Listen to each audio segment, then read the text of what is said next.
project was mainly to inform all of you about problems in our world. Many people are affected by problems in our world, and people themselves cause many of these problems.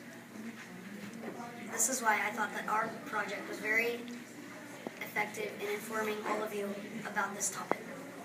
So basically what we did in our project is we wrote our papers about certain problems that were going on in our world in one region. So I picked, for example, Europe. So pollution is a big problem in Europe, so I decided to do all my papers on that. When we finished with our papers, we converted them into kind of movie maker videos, and we uploaded them onto YouTube so people could view what we did our project on. So basically, our topic was problems of the world, and how we came to thought of that was just, we're sitting in class one day, and we're like, what do we do? I mean, this title has to be a lasting effect on our ears.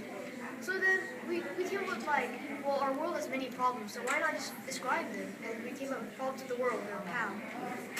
And basically what we did is, as Neil said, we made iMovies, and we made those iMovies into problems, and we each took a section of the world, and we described some problems that we were having. And we met at each other's houses sometimes to work on the project, and that's where we got most of the work done, like 1 week before the project was due, and then we uploaded all of our videos separately onto YouTube, and one of mine was the poverty in Africa.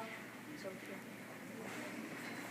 So, in conclusion, we learned a lot of stuff about the countries or continents we did our projects on. I did more of the Arctic Circle, so I learned how global warming was affecting polar bears and how it was killing a lot of their population and what it was doing to their environment and how we should be worried about global warming. We also learned that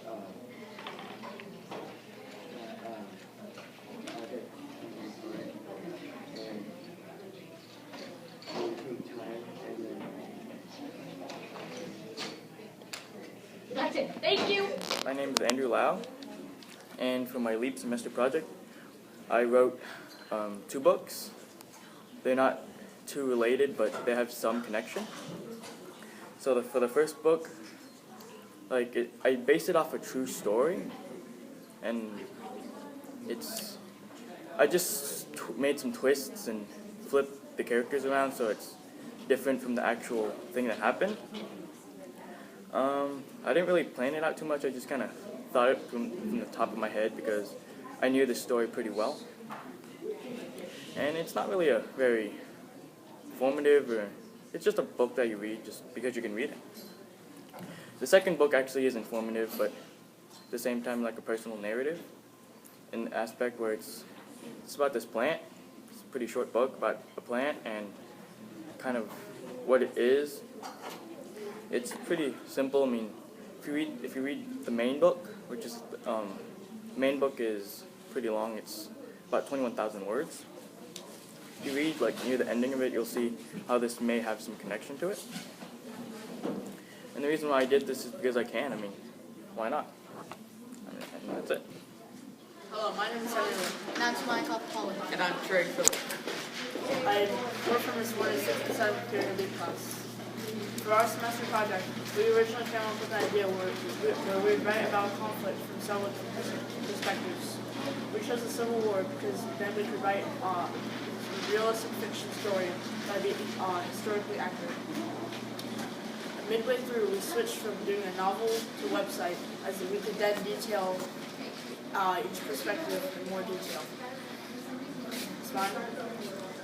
So one of the pages we did was who they were, and this page described each of the journal owners, and it had information about each one of them. It had their occupation, their age, and their allegiance, and it also had some information relating to their field.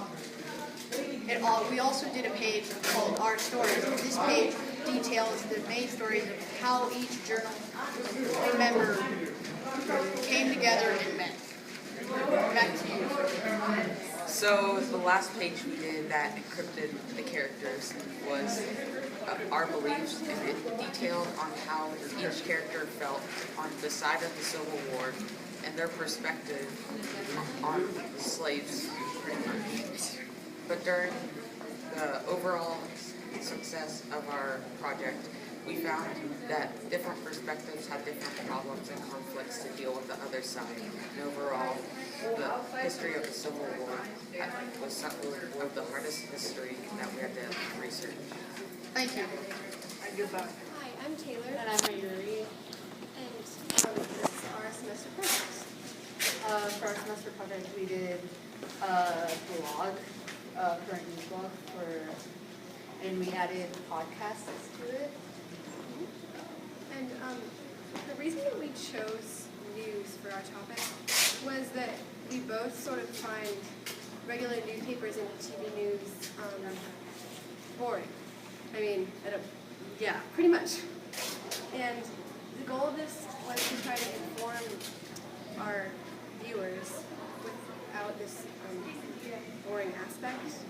And also, the news sort of topic gives us a bigger range of things to learn about. So it was, So this is our website. This is our blog. This is the About Us page. it just sort of consisted of the About Us page, 3 podcasts, I believe, 1 for each month that we were working on it, and our papers as well were in on a separate page. Yeah. So we in total wrote 6 papers. And then we incorporated all of those into podcasts. So a lot of efforts went into this. We had to write the papers, we had to choose topics for the papers, and we also had to record our papers into a podcast that would be fun for people to listen to. And that was pretty much. That's pretty much all.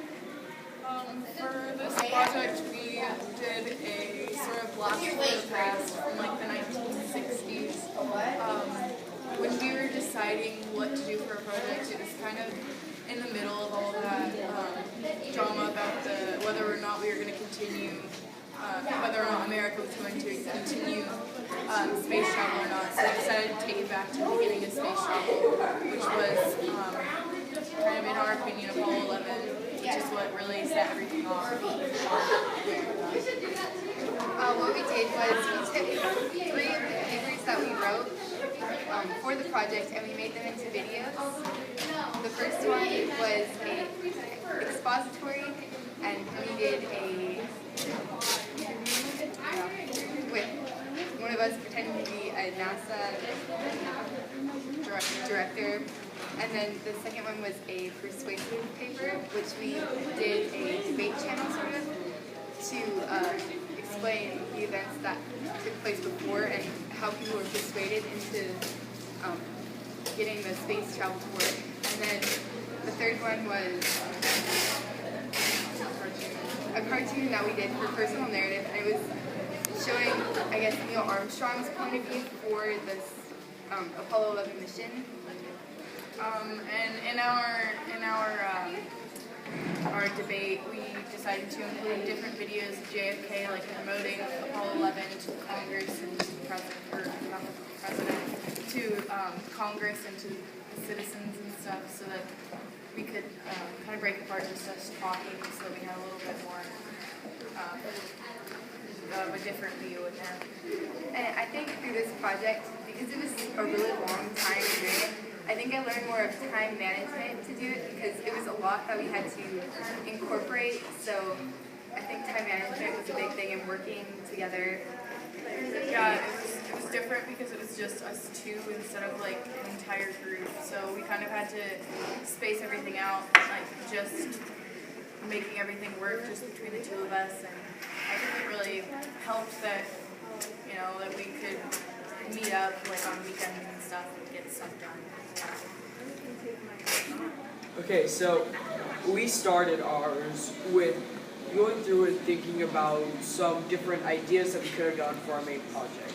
So I came up with the initial idea of doing a invention that has changed through doing multiple inventions. And that was our idea, just to do one for an entire group. Then we moved on and we decided to do empires, because we based that off of this. We thought about how the empires had affected history and what they could have done change it. But then we decided to branch off into the 3 people, which was I did the Japanese Empire. I did the Greek Empire, And I did the Egyptian. and we decided to go through and do a museum type deal, which we would have our own exhibits and go through and talk about what we had found out and how they relate to each other. When we decided what we were going to do, we started our research on each of our empires. We found some pretty interesting things, and then we came together to compare our results. We found out some pretty cool things between the empires, and we decided to write our papers on them. So most of our papers were based off of comparing each of our time periods and empires. And when it finally came time to present our final products, we had gathered up all our stuff, came back early after lunch, and then set up our exhibits and showed them to the rest of the class. We got some really cool feedback from all the other students, and it seemed that they really liked it. That's pretty much what we went through and we did for our museum idea and how we related them back to each other. Action.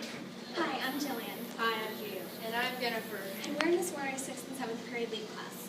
For our semester project, we decided to create an ebook about endangered animals. We chose this topic because we wanted to write about a current world issue that a lot of people need to know about. We also made this ebook in order to protect endangered animals from now on. So as part of our project, we created these dioramas. So I created the vaquita diorama. I did the sloth. And I did the mountain gorilla. These are all endangered animals that we wrote about in our book. After we finished writing all of our papers, we put them into iBooks Author, and we put in pictures, and we also made a video about endangered animals. We incorporated all our papers, an expository, a personal narrative, and a persuasive paper. And we chose to do iBooks Author to create the iBook because it's compatible with our iPads, so we can download it onto our iPads so we can see it through our iPads.